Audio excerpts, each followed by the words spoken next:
안녕하십니까. 하이페이 리뷰학원 특례부 담당입니다. 제가 저번 시간에는요, 경희대학교 특례부에 대해서 한번 설명드렸는데요. 이번 시간에는 이화여자대학교 특례국어 출제 경향과 기출문제에 대해서 제가 설명을 한번 드리겠습니다. 자, 화면에 보시는 것은 지금 이화여자대학교 그 기출문항이 어떤 식으로 지금 출제가 되는지 간략하게 지금 제가 뽑았습니다. 자, 이대 같은 경우는 이제 다른 학교랑 같이 화법과 작문, 문법, 그리고 문학, 비문학 이 네 영역이 출제가 돼요. 근데 이제 이 특례 국어 시험을 이제 치르는 학교들 보면 고전 문학과 고전 문법이 들어가는 학교가 있고 들어가지 않는 학교가 있어요. 근데 이제 이대 같은 경우는 이제 들어가는 학교니까 그 부분을 갖다가 체크를 하셔야 될 것 같습니다. 그 다음에 이제 그 화법과 작문은 비중이 되게 미약한데요. 제가 왜 그럴까 이렇게 생각해 보니까 이대 같은 경우는 마지막 문항에 논술이 있어요. 그러니까 이거는 이제 그 작문 능력을 갖다가 측정을 하는 거잖아요. 그러다 보니까는 그 객관식에서는 화법과 작문을 내지 않는 것 같아요. 그러니까 아마도 이제 2021학년도에도 화법과 작문 문제는 아마 출제가 안 될 것 같다라고 하는 게 제 예상입니다. 자, 말이 나왔는데요. 제가 지금 그 예상을 한다고 하잖아요. 그러니까 그 이제 제가 이렇게 출제 경향이라고 하는 걸 설명드리는 이유는 뭐냐면요.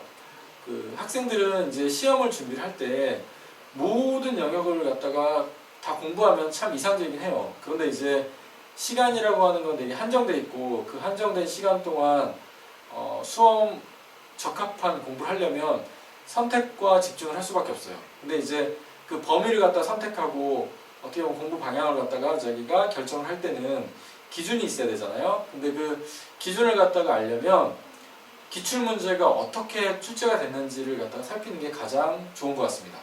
그래서 제가 이제 그런 선택 기준을 갖다가 이제 세우기 위해서 제가 지금 이렇게 설명을 드리는 거니까 참고를 하시면 될 것 같아요. 그 다음에 이제 문학이라든지 비문학은 골고루 출제됩니다. 그리고 글의 논리적인 배열, 이렇게 제시문이 가나다라 이렇게 주어지고 그 글의 순서를 갖다 찾아봐라 이런 문제라든지 아니면 작품의 시대적 배경, 이 작품이 어떤 배경에서 출제가 되느냐 이런 건 이제 이대만의 약간 좀 독특한 그런 문제니까 이것도 체크를 하시면 좋을 것 같아요. 그 다음에 이제 비문학 같은 경우는요, 이제 일반적으로 비문학을 크게 세 부분을 이렇게 나누거든요. 그러니까 인문, 철학이라든지 윤리, 그 다음에 이제 뭐 역사, 문화 이런 걸 갖다가 이제 보통 인문이라고 하고요. 그 다음에 이제 사회 파트, 좀 학생들이 굉장히 어려워하는 경제라든지 법 이런 것도 이제 사회 파트고요. 그 다음에 이제 과학이나 기술 이런 게 이제 크게 세 부분으로 이제 나뉘는데요. 이대는 이 세 영역 중에 인문 영역이 가장 비중이 높으니까 여러분들이 이제 시중에 이제 나와 있는 예상 문제라든지 아니면 뭐 어떤 자기가 지금 갖고 있는 문제집들을 공부를 하실 때 다른 영역도 물론 하시지 말라는 얘기는 아니에요. 근데 이제 상대적으로 이대에서는 이쪽이 많이 나오니까 인문 영역과 관련된 문제를 좀 더 열심히 하시는 게 아무래도 그 수험 전략적으로 좋은 선택인 것 같습니다. 그 다음에 이제 고전 시가 중에는 시조와 그 고려가의 비중이 되게 높아요.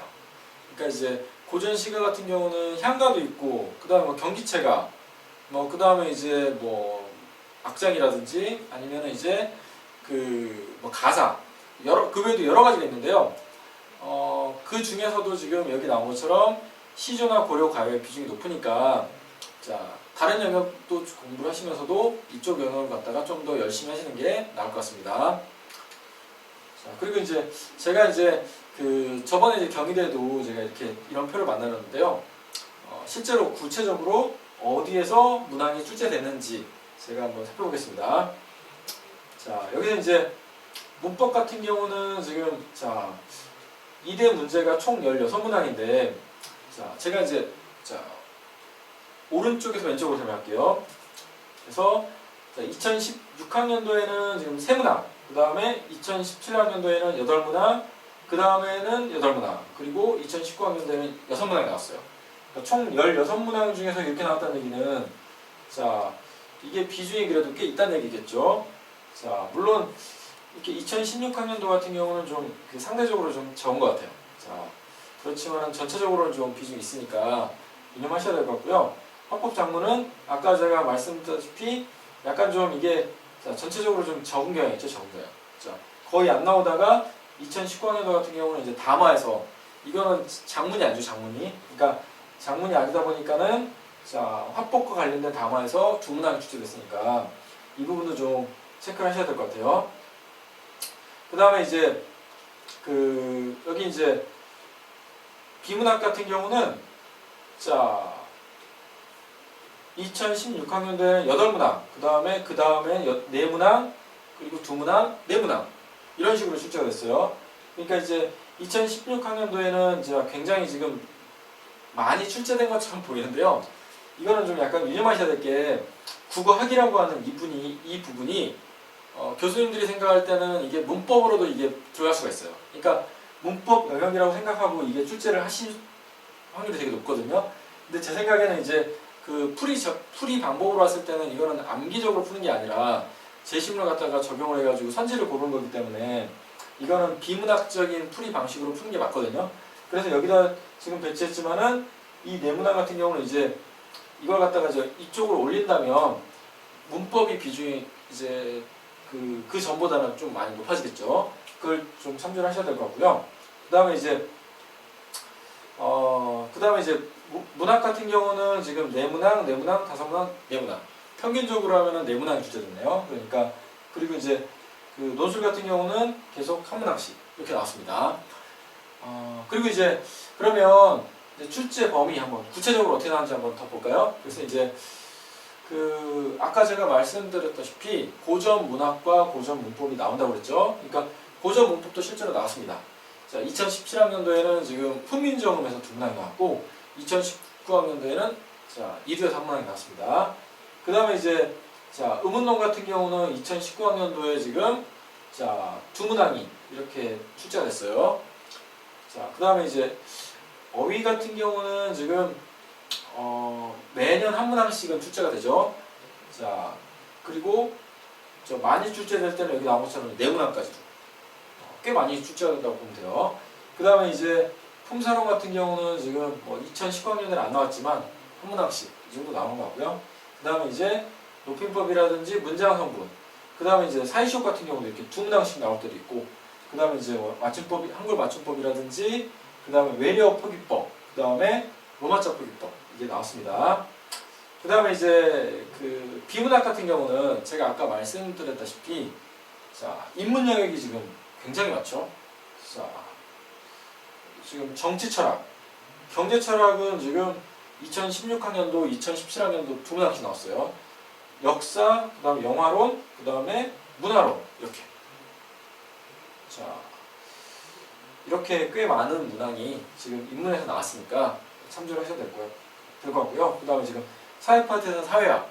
근데 사회학 같은 경우는 사회 영역 중에서도 좀 약간 좀 수월한 편이에요. 경제라든지 법 같은 게 굉장히 어렵고. 그래서 이거는 인문 대비할 때랑 그렇게 큰 차이가 없으니까 여러분들은 인문 파트와 관련된 문제를 많이 푸셔야 됩니다. 그 다음에 이제 자, 여기서 제가 지금 문학 같은 경우는 지금 세부 사항을 제가 나눠놓지 않았죠. 별도로 했습니다. 자, 볼까요? 이렇게요. 문학도 이제 현대 시, 그 다음에 현대 소설, 그 다음에 현대 수필, 그 다음에 이제 고전 시가, 고전 소설, 고전 수필 이렇게 나오는데요. 그 중에서도 제가 볼 때는 이제 고전 시가 같은 경우는 되게 경향을 분석하는 게 되게 유용한 것 같아요. 제가 이제 이렇게 아래에서 위로 이렇게 딱 갈수록 어떻게 출제되는지 제가 표로 만들어봤는데요. 자, 여기서 지금 2015학년도에는 지금 고려가요에다가 시조 이렇게 나왔고요. 2016학년도에는 자, 고려가요 또 나왔네요. 그 다음에 민요, 그 다음에 제문. 약간 민요는 솔직히 나올 수도 있어요. 근데 자, 자주 출제되진 않아요. 근데 제문 같은 경우는 거의 출제가 되지 않습니다. 제사 지낼 때 쓰는 그런 읊푸는 그런 글들은 상당히 좀 이례적으로 지금 나온 거거든요. 그래서 약간 되게 독특하게 지금 미대에서 나온 거고요. 그 다음에 2017학년도에는 역시나 또 고려가에 나왔습니다. 그 다음에 가사. 그 다음에 2018학년도에는 자 고전시가 나오지 않았어요. 대신에 이제 고전 소설이 2편이나 출제되다 보니까 자 고전 파트를 갖다 비중을 맞추다 보니까 이렇게 된 것 같아요. 그 다음에 2019학년도에는 시족 2편. 자 그래서 아까도 제가 말씀드렸다시피 자 고려 가요를 갖다가 상당히 자 신경을 쓰셔야 될 것 같고요. 그 다음에 시족 이렇게 하셔야 될 것 같습니다. 자 여기까지 제가 지금 그 이화여자 대학교 기출문제 그 출제 경향을 갖다 제가 설명을 드렸는데요. 실제로 그 2대 기출문제가 어떻게 나왔는지 한번 간략히 보겠습니다.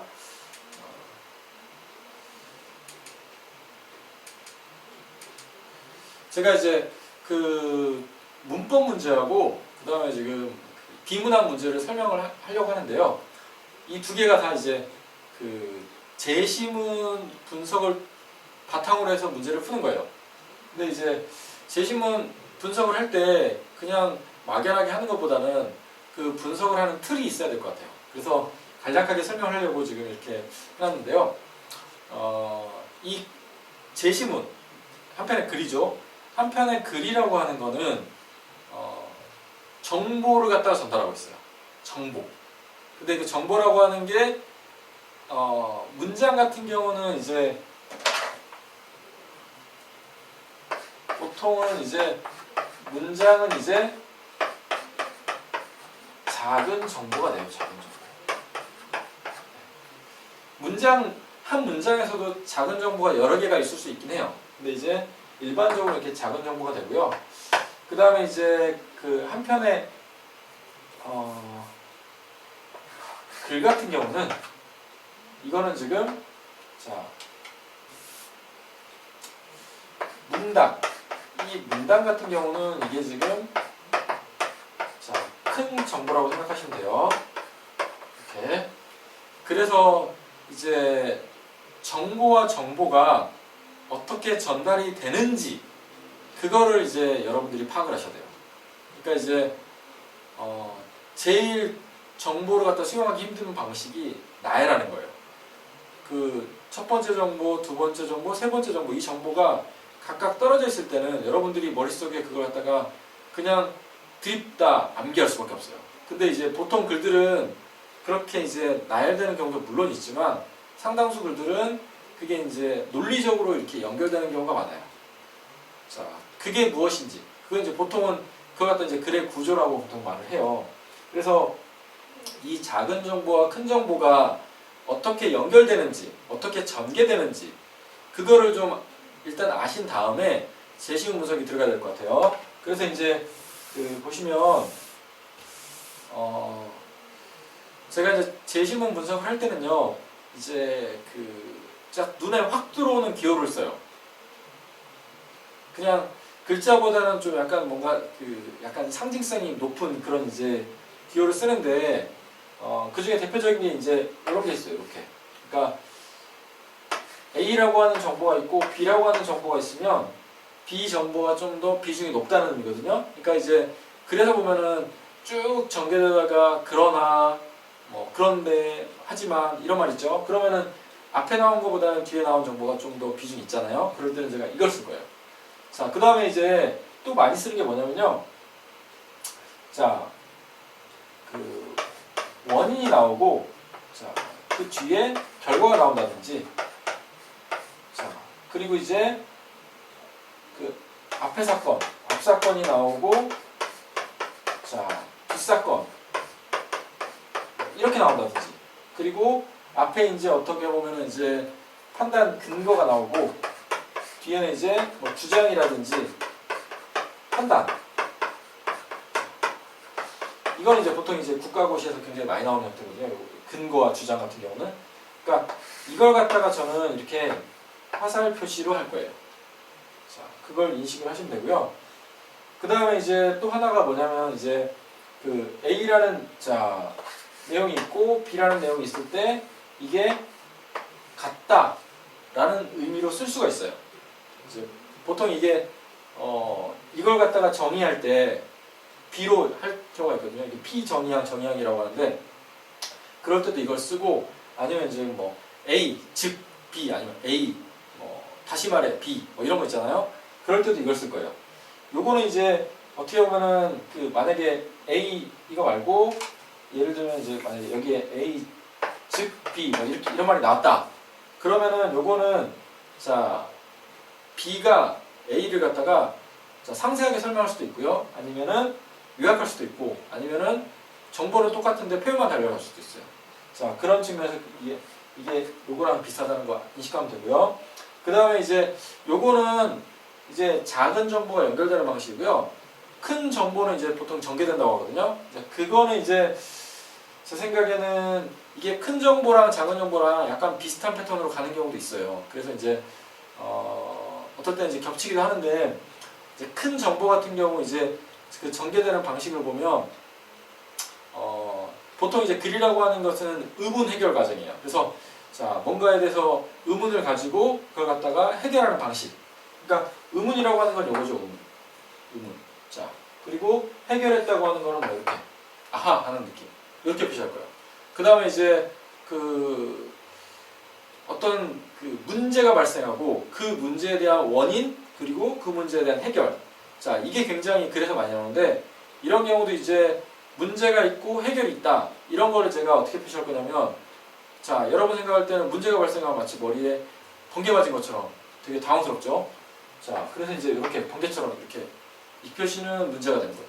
그리고 그거에 대한 그 해결책은 뭔가 불이 반짝 들어오는 느낌이라서 이렇게 표시할 거예요. 이게 뭐 정보가 있다 생각하면 이제 불이 반짝 들어오는 느낌이죠. 자 그래서 이런 느낌으로 지금 여러분들이 생각을 하시면 돼요. 이 두 가지 정도. 그리고 이제 뭐 비교라든지 뭐 이런 것들은 많이 보셨을 테니까 제시문에서는 그런 건 제가 따로 표시를 안 할게요. 그래서 자 이런 표시가 나온다든지 요거 이런 표시가 나오면 아 선생님 제가 지금 말씀드린 것처럼 이해를 하시면 됩니다.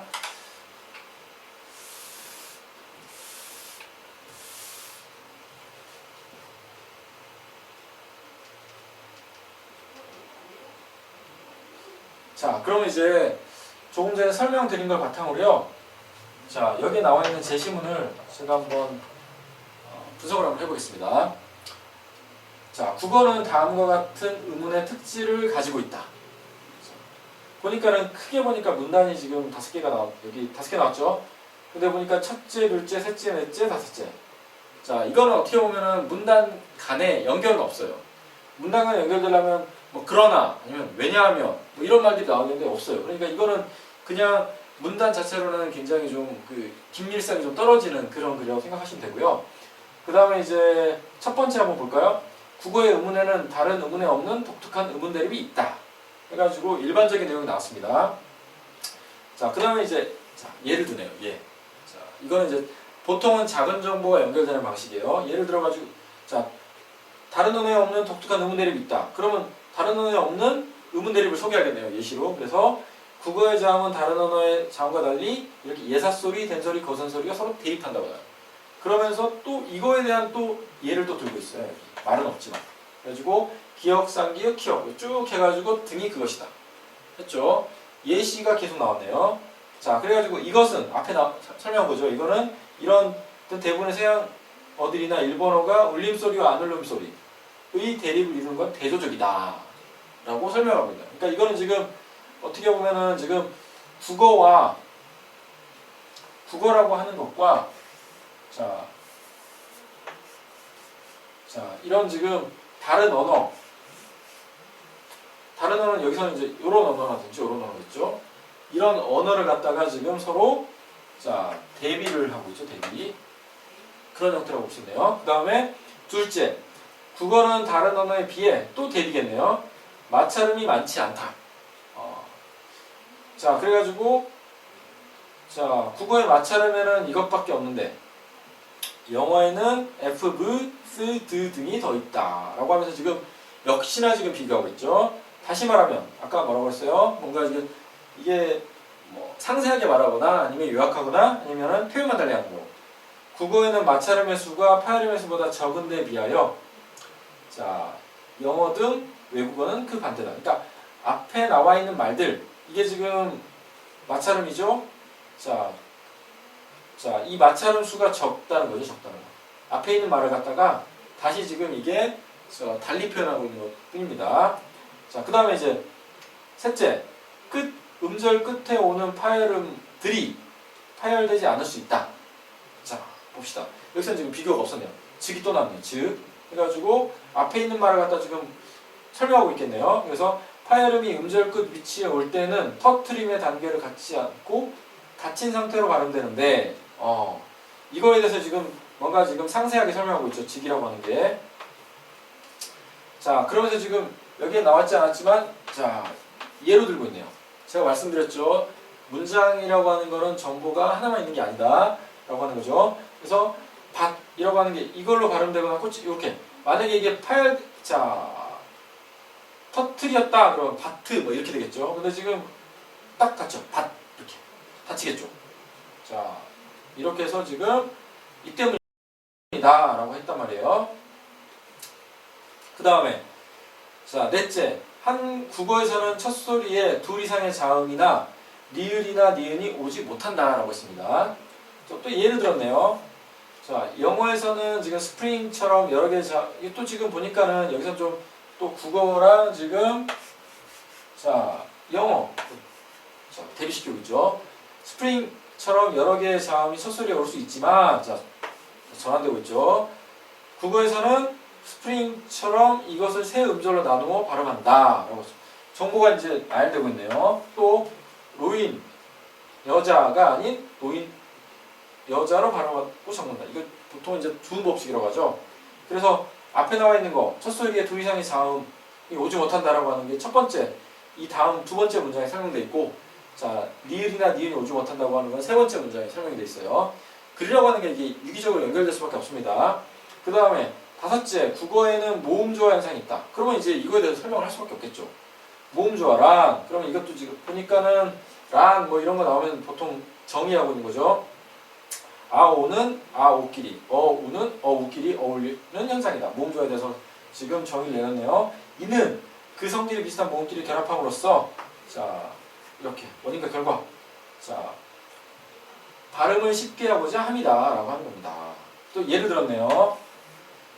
자, 잡다와 접다라는 동사는 각각 잡아, 아죠. 자, 그 다음에 지금 접어, 어죠. 이렇게 활용한다. 해가지고, 자, 예를 들고 있네요. 이러한 모음조화 현상은, 자, 이렇게 해가지고, 위성 의태에 두드린다. 여기서 지금, 우우, 우, 그 다음에 우어. 맞죠? 이것도 마찬가지로 지금, 정보가 지금 이렇게, 자, 나열되고 있습니다. 어디 볼까요? 그러면 이제 이렇게 이제 정보를 갖다가 머릿속에 구조화 시킨 다음에 자,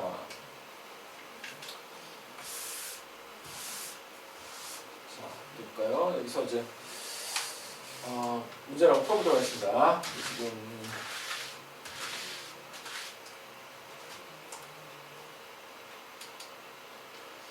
윗글의 내용을 바탕으로 할 때 다음 서술 가운데 옳지 않은 것은 볼까요? 자,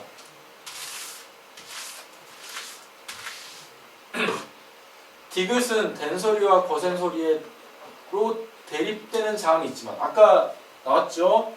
자, 자, 예사소리, 자, 된소리, 거센소리 기억납니까? 자, 시읒은 그렇지 않다. 시읒에서는 그런 대립이 나오지 않았어요. 다시 한번 올라가 볼게요. 여기서 여기 이게 지금 원래 여기에 들어갔으면 시읒도 지금 그 예사소리, 거센소리, 된소리에 어떤 대입이 있다고 할 수 있는데 여기 일단 없어요. 그리고 지금 시읒은 이 두 가지밖에 없단 말이죠. 시읒과 쌍시읒. 그죠? 그러니까 이거는 지금 그 여기서 말한 것처럼 된소리와 거센소리의 대립이 없는 것이고 자, 이걸 설령 모르더라도 자, 이거는 문법적인 지식으로 당연히 풀 수 있는 거예요. 그 다음에 지금 2번. 그러니까 요거는 지금 맞는 것이고, 자, 기역, 쌍기역, 키역, 지읒, 자, 쌍지읒, 치읒은 대립 양상은 같지만 예사소리, 된소리, 거센 소리로 지금 자 대립이 항상 같습니다. 근데 좋은 위치와 좋은 방법을 모두 쳐야겠다. 자 이거는 말이죠. 이거는 문법적인 지식이 없으면 풀 수가 없어요. 왜냐하면 제시문에 좋은 위치와 좋은 방법에 대해서 설명하지 않았거든요. 자 그래서 이게 지금 저기 첫 번째 기억 같은 경우는 좋은 위치는 어디입니까? 여린 입천장이죠. 근데 지읒 같은 경우는 센 입천장이죠. 다르죠? 좋은 방법. 기억 같은 경우는 파이름입니다.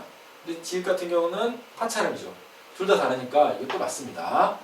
자 이거는 문법 지식이 없으면 풀 수가 없어요. 그 다음에 표기로는 서로 구분되지 소리로는 서로 구분되지 않아. 그쵸? 이거는 아까 말한 대로 끝소리 올 수 있는 거. 자 다시 올라가 볼까요? 자, 여기서는 잠깐만요. 여기서 지금 그 끝소리 규칙은 이거랑 약간 비슷할 수 있겠네요. 근데 이제 여기선 지금 이것도 마찬가지로 어떻게 보면은 지금 여기 위에서 자 파열음이 파열되지 않을 수 있다. 만약에 이게 전부 다 시옷 그 다음에 지읒, 치읒 자 이게 지금 다시 여기 돌아가 보면 여기 지금 밭이 이렇게 되고 여기에 이렇게 되고 자 이게 이런 것들이 지금 파열된다고 했는데요. 자 이거는 지금 전부 다 디귿, 디귿, 디귿으로 표기하잖아요. 근데 지금 한 가지로 발음되는 거 맞죠? 그렇기 때문에 자 표기로는 지금 구분되지만 디귿으로 지금 발음되기 때문에 저거는 지금 이것도 맞는 겁니다. 그 다음에 지금 4번 모음조화의 양상이 아는 악기 자 요거 그 다음에 요거 그 다음에 요거 양성모음 음성모음이죠. 자 근데 지금 찰랑찰랑 출렁출렁 이거는 지금 자 모음조화 맞죠? 근데 지금 깡충깡충 아우예요. 아우 서로 지금 조화가 되지 않았죠? 그래서 지금 요거는 틀리게 됩니다. 정답은 4번이죠. 그 다음에 지금 다음 가운데 윗글에 밑줄 친 얘들과 관련하는 것 아까 그 여자 노인 이거는 두음법칙이라고 그랬죠. 자 이건 이제 두음법칙 같은 경우는 앞에 니은이라든지 리을이 오지 않는 거예요. 근데 이제 원래 자 볼까요? 익명 같은 경우는 저게 지금 이게 만약에 그 익이라고 하는 저 한자가 뒤로 갔으면 은닉 그랬으면 닉으로 발음되죠. 그러니까 니은이 앞에 안 왔기 때문에 저것도 두음법칙이고 유대 같은 경우도 저 한자가 지금 뉴에 뉴 그렇기 때문에 자 저것도 마찬가지로 두음법칙이 적용됐고요. 그 다음에 지금 뇌성 같은 경우도 우레라는 말이 있죠. 우레 한자가 똑같습니다. 근데 원래는 리을이 나와야 되는데 리을 대신에 니은이 나왔기 때문에 자 저것도 마찬가지로 자 두음법칙이 적용된 겁니다. 나락 같은 경우는 저게 그 한자가 뒤로 가더라도 저거는 나로 발음된 거예요. 자 임나 일본부서 뭐 이런 말이 있는데 자 그때 뒤로 가든 앞으로 가든 전부 다 나로 발음되니까 저거는 두음법칙이 적용되지 않은 거죠. 자 이번에는 이제 그 비문학 지문을 한번 분석을 하고 문제를 풀어볼게요. 여기서 이제 어디 봅시다. 영국의 정치철학자 홉스는 인간의 자연권 자 여기 밑에 주석이 나왔네요. 인간이 태어나면서 가지고 있는 기본 권리로서 자기 보전이나 자유 평등의 권리 자 다시 올라갈게요. 자 이런 기본권이 인간의 이기적인 본능과 한정된 제한으로 인해 자 뭔가 원인과 결과로 맺어지겠네요. 보존될 수 없을 만큼의 투쟁 상태 자 투쟁이죠. 이런 걸로 해가지고 투쟁이 발생하고 이걸 갖다가 자연 상태로 보았네요. 자, 저 이퀄이라고 하는 게 꼭 정의가 아니에요. 같다름이에요. 같다름이. 자, 보통 이제 그 문제 나올 때 정의했다라고 하면은 저런 식으로 나오지 않고 뭐뭐란 해가지고 정의형과 피정의형이 분명히 나오는데 제가 말씀드린 이퀄은 그게 같다는 의미지 꼭 정의는 아닌 겁니다. 그래서 지금 자 이기적인 본능으로 인해 가지고 자 투쟁되는 상태 이게 자연 상태로 봤고요. 그래서 자 이거하고 연결되죠. 아니면 판단 내지는 판단 후에 아니 근거 후에 판단 뭐 이런 거겠죠. 개인은 이성적인 사고를 바탕으로 자 이거 추산이 되겠죠. 자 이 표시가 굉장히 유용합니다. 자연 상태에서 벗어나 안전과 평화에 이룰 수 있는 적절한 방법을 찾게 되고, 자, 지금 방법을 찾았죠. 그 결과, 자, 어떻게 되냐? 각 개인들이 자신의 자연권을 전부 양도하고, 자, 플러스겠네요. 그 권리를 양도받은 존재는 그 힘으로써, 자,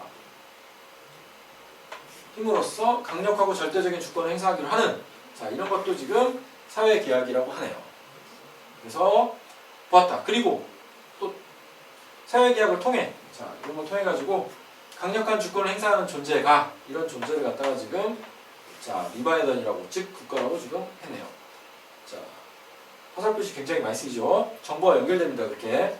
그 다음에 지금 이제 그 리바이던에서도 지금 일반적으로 설명했고요. 두 번째는 이제 어떻게 나가나 봅시다. 홉스는 그의 자신을 리바이던에서 국가, 곧 정체를 인공인간으로 묘사했다. 이제 인공인간이라는 개념이 나왔어요. 자, 인공인간. 홉스에 따르면 이 인공인간은 개인을 자연 상태로부터 보호하고 방어할 목적, 자, 목적으로 만들어졌기 때문에, 자, 이런 목적을 갖다 실현하려면 어떻게 해야 되겠어요? 당연히, 자, 힘이 압도적이겠죠. 그러다 보니까 자연인보다 목적이 훨씬 크고 힘이 세다고 지금 나왔어요. 국가가 그렇다는 거죠. 자, 국가의 주권은 인공인간의 정신에 생명과 운동을 부여하는 영혼이고, 주권이라고 하는 게 영혼이랍니다. 그 다음에 각부 장관과 관리는 관절에 해당한다. 자, 상벌이라고 하는 것. 국가는 지금, 자, 잘하면은 뭐 이제 상을 주고, 못하면은 벌을 주죠. 자, 이런 거는 인공인간의 모든 관점과 사실을 주관자와 연결시켜 그 임무를 수행하기 위해 움직이도록 하는 신경이다. 자, 인공인간을 갖다가 국가의 어떤 부분들과 지금, 자, 연결시키고 있죠. 또한, 자, 구성원 개개인의 모두의 부와 재산은 인공인간의 체력에 해당하고, 좋은 자들은 인공인간이 알아야 할 내용을 제한하기 때문에 그의 기억에 해당한다. 해가지고 각각 인공인간과 국가의 각 부분을 갖다 계속해서 연결을 시켰어요. 자, 그 다음에 또 어떻게 설명을 하나 볼까요?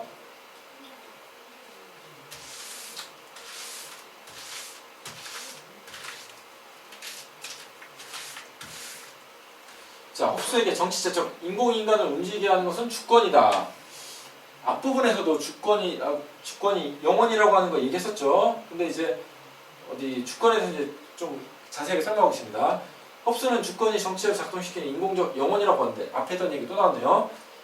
여기서 주권을 두뇌가 아니라네요. 자, 영혼에 해당한다고 설명한 점에 주목할 만하다. 먹었습니다.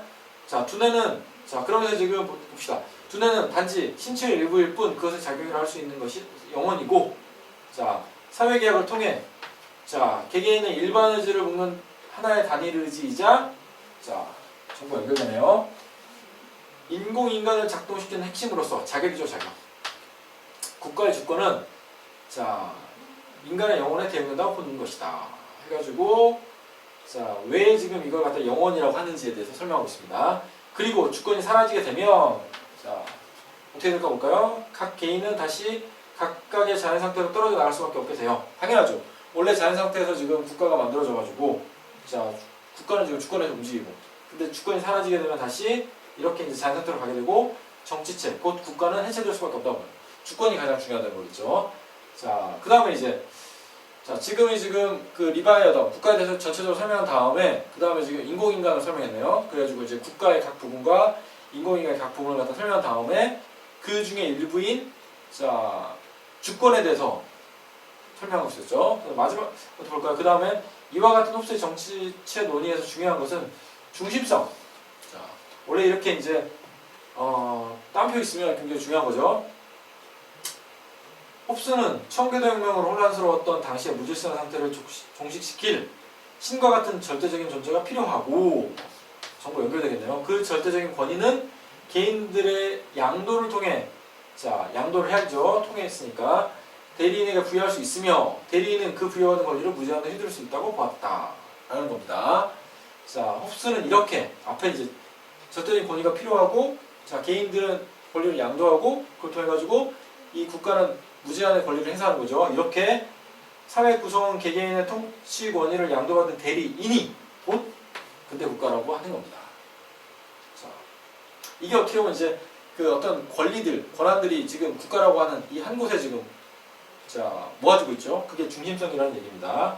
자, 지금 그러니까 이제 한번 자, 흘러가는 흐름을 한번 볼까요? 지금 보니까 첫 번째는 이제 자, 홉스의 리바이어던에 대해서 곧 국가에 대해서 일반적인 얘기를 하고 그 국가가 자, 그 구체적인 그 부분들이 어떤지를 갖다가 인공인간을 통해 가지고 묘사를 하고 있죠. 자, 그 중에서 이제 인공인간 중에서도 주권이라고 하는 게 중요하니까 주권에서 따로 떼내 가지고 얘기를 한 다음에 그 다음에 이제 또 별도로 이제 이 중심성이라고 하는 얘기를 갖다가 지금 하고 있습니다. 그래서 이제 어떻게 보면 이거는 지금 그 국가라고 하는 것에 어떤 그 여러 부분을 갖다가 여러 측면을 갖다가 지금 놀아보는 형태예요. 마지막으로 홉스의 이론은 절대 권력을 옹호하는 입장으로 받아들여지면서 자, 그 당시 이제 절대 왕정이었죠.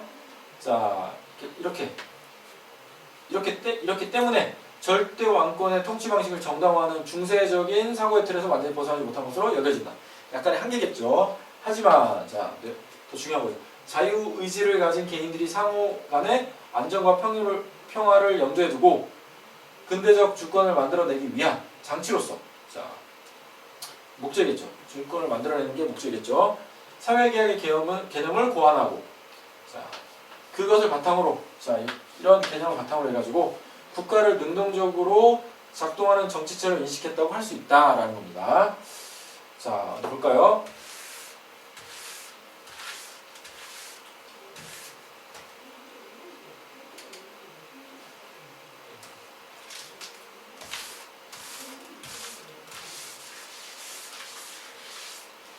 자, 윗글의 전개 방식으로 적절한 것은 자, 개념을 정의할 논의의 전제를 삼고 있다. 아까 제가 말씀드렸죠. 이 꼴이 있다고 해가지고 꼭 정의는 아니에요.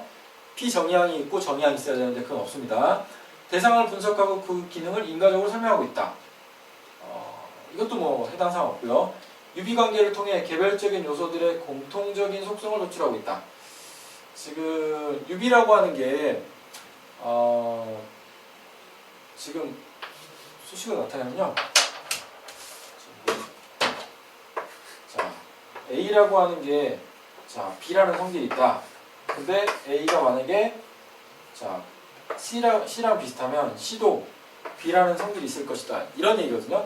그러니까 좀 더 친숙한 예를 들자면 우리들이 이제 어떤 그 동물 실험을 하잖아요. 그러니까 인간이 어떤 전염병이 퍼졌을 때 그 전염병을 갖다 잡아먹을 수 있는 바이러스, 그러니까 어떤 항생제, 그거를 처음부터 인간에게 투여하진 않아요. 동물들에게 투여해가지고 동물들에게 효과가 있으면 그 후에 이제 안정성이 인정되기 때문에 인간에게 투여하는 겁니다. 근데 이제 그 동물에게 투여를 했더니만 자, 항생제가 효과가 있어요. 근데 동물이랑 인간이랑 유사하기 때문에 그 항생제가 효과가 있을 것이라는 판단 하에 그 항생제를 갖다가 인간에게도 투여하는 거거든요. 그것도 다 유비관계예요. 근데 여기선 지금 그런 유비관계를 통해 가지고 공통적인 속성을 지금 도출하고 있다는 지금 볼 수 있는 부분이 없어요. 자, 그 다음에 이제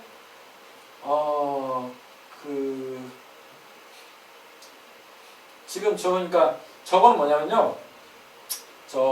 그건 가능한 것 같아요. 그러니까 이제 인공인간과 그 다음에 이제 신체 각 부분, 그러니까 인공인간과 국가를 갖다가 지금 비슷하다고 생각하고 이제 그걸 갖다가 이제 하나하나씩 대응을 했잖아요. 근데 이제 그거는 어느 정도 지금 저 세 번째 선지에 만들 여지가 있는데 이제 자, 인공인간 자, 이거 하고 국가하고 자, 저 선지 그대로 따지고 보면 유비관계를 통해 유사하죠. 자, 유사한데 개별적인 요소들 자, 여기 이제 뭐 영혼이 있고 그 다음에 뭐 여기 보면 사지가 있고 여러 가지가 있잖아요. 이게 지금 국가에서 지금 보면 뭐 주권이라든지 뭐 이렇게 뭐 여러 가지가 있죠. 뭐 각부 장관이라든지 뭐 이런 것들. 자, 개별적인 요소들의 공통적인 속성. 자, 이 개별적인 요소들의 자, 공통적인 속성. 영혼과 주권이 어떤 공통점을 갖고 있다. 그런 얘기가 어디 한번 찾아봅시다. 지금 여기서 자, 여기서 지금 그 주권, 그다음에 이 두 가지가 어떤 공통점이 있다라고 하는 내용을 여기서 지금 제대로 얘기하고 있지 않아요. 그죠? 그렇기 때문에 저 선지도 맞다고 보기 힘듭니다. 그 다음에 이제 이론. 자, 홉스의 리바이던의 이론이죠. 자, 리바이던 이론. 주요 내용을 설명하고, 그렇죠. 이제 그걸 갖다 인공인간으로 묘사하고 있고, 그 다음에 이제 주권에 대해서 설명하고 있고, 그 다음에 중심성 개념을 설명하고 있죠. 한계, 마지막 문제 나왔죠. 이제 어떻게 보면 절대 왕정을 갖다 옹호했다. 그렇지만 의도 마지막에 또 나오죠. 그래서 정답은 4번이 되겠습니다. 그 다음에 이제 마지막.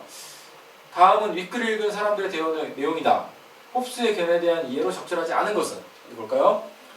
사회계약은 자연상태에서 벗어나기 위해 개인이 자신의 자연권을 국가에 양도하는 것이다. 그죠? 자연상태는 투쟁상태고 그 투쟁상태에서 벗어나기 위해 자신의 자유를 갖다가 지금 국가에게 양도하고 있다는 내용 나오죠. 2번. 인공인간은 개개인의 권리를 중요시하면서도 인공인간은 곧 국가죠. 자, 조화로운 유기체의 특성을 강조하고 있는 것 같다. 이게 지금 절대 왕정을 갖다 옹호했다는 얘기가 나오고요. 개개인의 권리를 중시했다는 얘기는 안 나와요. 개개인의 권리는 이미 양도를 해버렸어요. 자, 그러니까 이 부분 틀렸고요. 3번. 국가가 개인을 위해 평화와 방위를 지속적으로 보장해주는 신과 같은 역할을 하기를 원했구나. 그러니까 이제 그 평화와 방위를 갖다가 보장해주죠. 그리고 여기 이제 보면은 자, 신과 같은 절대적인 권위 뭐 이런 얘기가 나오죠. 그래서 지금 저 선지도 자 여기 신과 같은 역할 뭐 이런 것들 맞죠? 그 다음에 4번 혼란스러운 국가를 통치하기 위해서는 자 자연상태에서는 혼란스럽겠죠? 단일의지 자 운영되는 정치체 단일의지란 말 어디 나오나 볼까요? 자 여기서 지금 여기 단일의지란 말 나오죠. 단일의지 자 개개인의 일반의지를 묻는 하나의 단일의지 자 그렇기 때문에 자, 이 선지도 맞습니다. 결국에는 2번이 틀려서 정답이겠네요. 자, 오늘은 제가 이제 그 제시문 분석을 바탕으로 해가지고 자, 문법 문제와 자, 비문학 문제를 풀었습니다. 자, 나머지 문제는 이제 추후에 이제 학원에서 제공할 테고요. 자, 이대를 준비하시는 분들은 이제 스스로도 한번 기출 문제를 풀어보시고 그 다음에 이제 제가 말씀드린 기출 경향을 갖다 참고하셔가지고 자, 선택과 집중을 하셔서 자, 원하는 그 합격에 꼭 도달하기를 바라겠습니다. 시청해주셔서 감사합니다.